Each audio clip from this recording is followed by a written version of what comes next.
Olha, quem é que nunca leu uma parábola de Jesus e ficou com aquela sensação, sabe, de que alguma peça do quebra-cabeça não estava se encaixando? Pois é.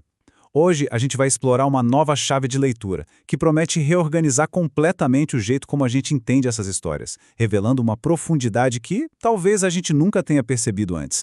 Essa é a pergunta de US$ 1 milhão, não é?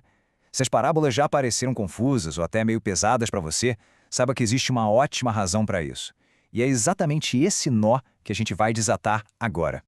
O nosso roteiro de hoje é bem direto. Primeiro, vamos entender a origem dessa confusão toda. Depois, vamos apresentar a distinção que é a virada de chave: salvação versus reino. Em seguida, a gente vai ver essa ideia funcionando na prática, em algumas parábolas bem famosas, e para fechar, vamos entender por que isso é tão transformador para a vida de fé. Então, vamos direto ao ponto.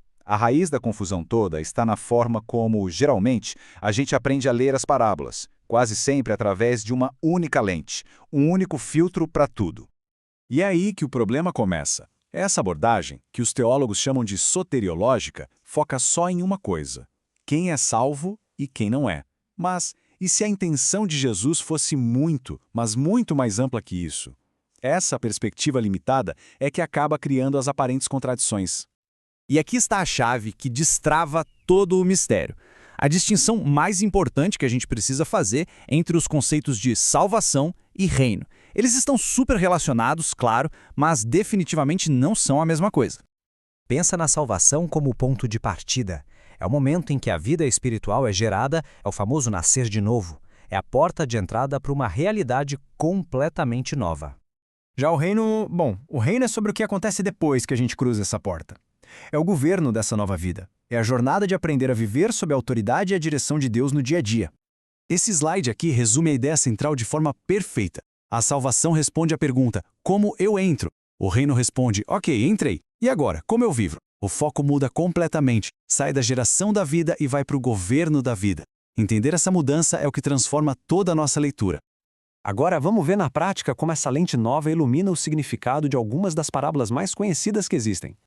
Vamos começar com a parábola do joio e do trigo. Se a gente ler essa história com a lente da salvação, ela pode gerar uma confusão danada. Mas, quando a gente aplica a lente do reino, o propósito dela se torna cristalino. Olha que interessante. O foco aqui não é a salvação individual de cada plantinha. O campo é o mundo todo. E o princípio é que Deus permite a coexistência de naturezas diferentes até o fim. A grande lição é sobre confiar no tempo de Deus e não na nossa pressa de julgar e arrancar quem a gente acha que é joio. Agora, vamos para a parábola do grão de mostarda. Uma história bem pequena, mas que revela a natureza surpreendente de como o reino de Deus cresce. O ponto aqui é sutil e muito poderoso. O que cresce não é a vida em si. Essa é recebida de uma vez na salvação. O que cresce, aos pouquinhos, é a influência do reino. É o governo de Deus. Ele não se impõe de uma vez, mas se expande à medida que a gente permite que ele governe. E o nosso último exemplo é a parábola do tesouro escondido, que foca no valor simplesmente inestimável do reino e na resposta que isso provoca em quem o encontra. A salvação é de graça, mas aqui o homem vende tudo o que tem. Ué, por quê? Porque não se trata de pagar um preço, mas de responder ao valor que foi descoberto. Quando a gente percebe o quão precioso é o reino, ele naturalmente passa a governar todas as outras prioridades da vida.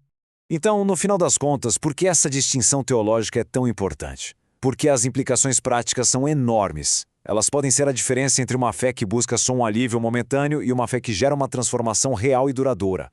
Misturar salvação e reino pode parecer um detalhe inofensivo, mas as consequências para a vida espiritual são bem reais e, para ser sincero, bem problemáticas. Essa confusão pode ir a pessoas que estão espiritualmente vivas, mas que vivem instáveis, sem direção. O cristianismo acaba sendo reduzido a um evento único, lá no passado, em vez de uma jornada de transformação. E a fé fica superficial, focada em alívio da culpa e não em uma vida que é de fato governada por Deus. Se a gente pudesse resumir tudo em uma única frase, seria esta: a cruz gera vida, mas é o trono que define a direção. A salvação nos dá o ponto de partida, mas é o reino que nos dá o caminho, o mapa da jornada.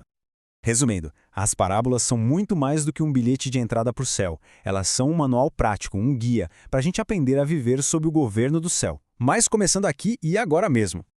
E para terminar, fica a reflexão. O convite das parábolas não é apenas para receber a salvação, mas para viver sob o governo do reino. A pergunta final, então, não é se Deus pode governar, mas onde estamos permitindo que Ele faça isso. Em que área da vida hoje está chegando esse convite para entregar a direção?